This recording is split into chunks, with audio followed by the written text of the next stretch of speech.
नमस्कार दोस्तों, मैं डॉक्टर शालिनी आले आपका मेरे इस यूट्यूब चैनल में स्वागत करती हूँ। अगर आपने मेरे इस यूट्यूब चैनल को सब्सक्राइब नहीं किया है तो प्लीज़ सब्सक्राइब कीजिए। साथ ही बेल आइकॉन में प्रेस करके नोटिफिकेशन पाइए और इसके साथ ही लाइक और शेयर भी कीजिए। आज मैं आपके लिए लाई हूँ पेन किलर रेमेडी। पेन दर्द ये एक ऐसी सिम्टम्स होता है जो कि हर बीमारी के साथ में प्रेजेंट्स होता है। दर्द में ये वाइड स्प्रेड सिम्टम्स है। ज़्यादातर बीमारियों में पेन होता है, चाहे वो कोई सी भी बीमारी हो या फिर इंजरी हो, नर्व्स की, मसल्स की, या जॉइंट्स पेन हो, या नी बोन्स का पेन हो, इन सभी में पेन सम्मिलित होता है। होम्योपैथी में प्रत्येक बीमारी में व्यक्ति में किसी भी टाइप का पेन हो सकता है। इसके लिए इंडिविजुअल्स के अनुसार यानी इंडिविजुअलिटी के अनुसार आधार पर होम्योपैथी मेडिसिन प्रिस्क्राइब की जाती है। होम्योपैथी इफ़ेक्टिवली ट्रीट करती है पेशेंट को, चाहे वो पेशेंट पेनफुल कंडीशन में क्यों ना हो।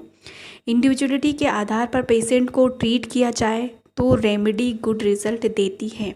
यदि आपको क्रॉनिक पेन हो तो आप प्लीज़ प्रोफेशनल होम्योपैथ के पास जाइए, पर कुछ रेमेडी आपके हैंड में होती है। कुछ कंडीशन है जिसके लिए सिलेक्टेड मेडिसिन हैं जिसके द्वारा आप घर पे ही बैठे बैठे अपना ट्रीटमेंट कर सकते हैं।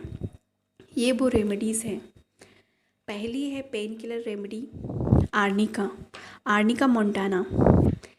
ये जो होता है वो आफ्टर सर्जरी पेन के लिए बहुत अच्छी होती है। ज़्यादातर पेन के लिए यूज़ की जाती है। ये osteoarthritis, sore throat, burning throat surgery और दूसरी कंडीशन के लिए भी यूज़ की जाती है। आर्निका का यूज़ ब्लीडिंग में भी किया जाता है।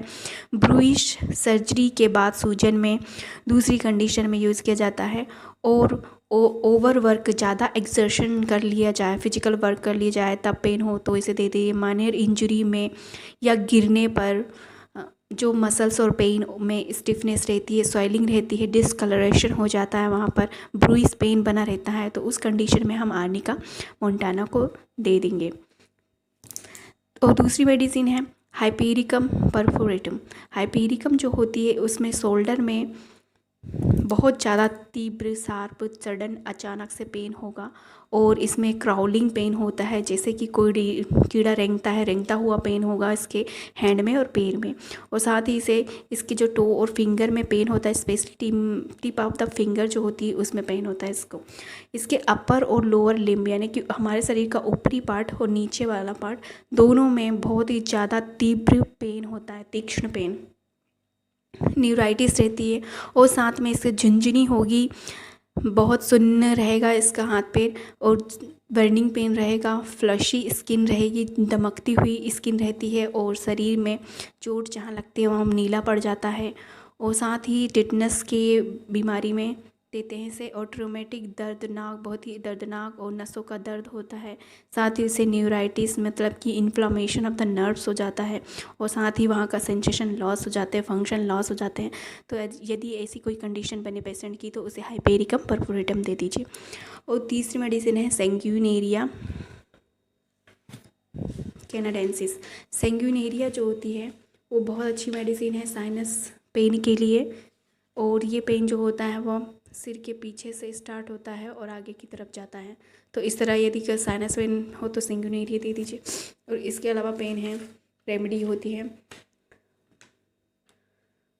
वो है हेमामेलिस जो होती है हेमोरॉइड पेन के लिए, बवासीर में होने वाले पेन के लिए दी जाती है।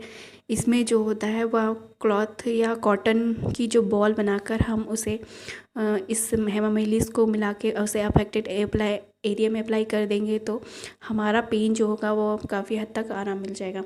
इसके साथ ये इंजरी में जब इन्फ्लामेशन हो जाता है, आर्थराइटिस हो जाता है, स्प्रेन की प्रॉब्लम हो, स्ट्रेन हो, जॉइंट्स पेन हो, ब्रूइस हो साथ में, तो हेमामेलिस दे दीजिए।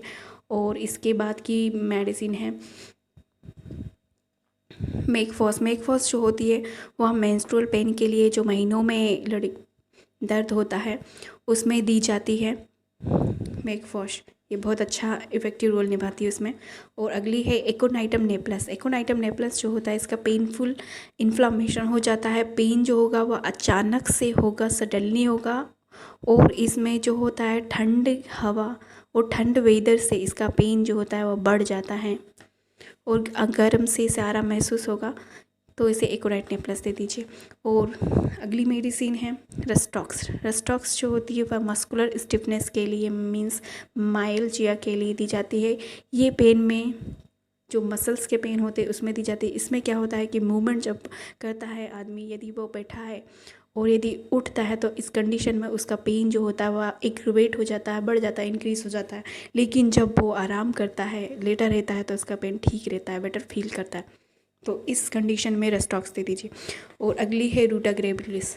रूटा जो होता है, ये जो होता है वो लिगामेंट और टेंडन में दी जाती है। लिगामेंट हड्डियों की जो जोड़ता है उसको बोलते हैं लिगामेंट, तो उस कंडीशन में दी जाएगी।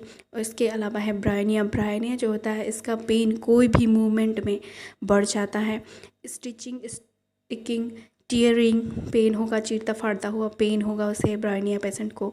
और जब वो मूवमेंट करेगा तो बढ़ जाएगा। और इन्फ्लेम रहेगा उसका जॉइंट्स, नी जॉइंट्स जो होता है घुटने, वो स्वेल रहते हैं। तो इस तरह से ये ब्रायनिया होगा। इसके अलावा आई पेन के लिए दी जाती है रूटा। रूटा जो है बहुत अच्छी मेडिसिन होती है आई पेन की। इसमें जो होता है वो पेन होगा, ऑस्टियोआर्थराइटिस भी रहेगा और साथ में ब्रूइश कंडीशन बनी रहेगी। तो ये हो गया पेन रेमेडी। तो इस तरह से मैंने आपको आज पेन रेमेडी बताई हूँ और आगे भी और भी मेडिसिन बताऊँगी बीमारियों की। तो मिलते हैं नेक्स्ट वीडियो में।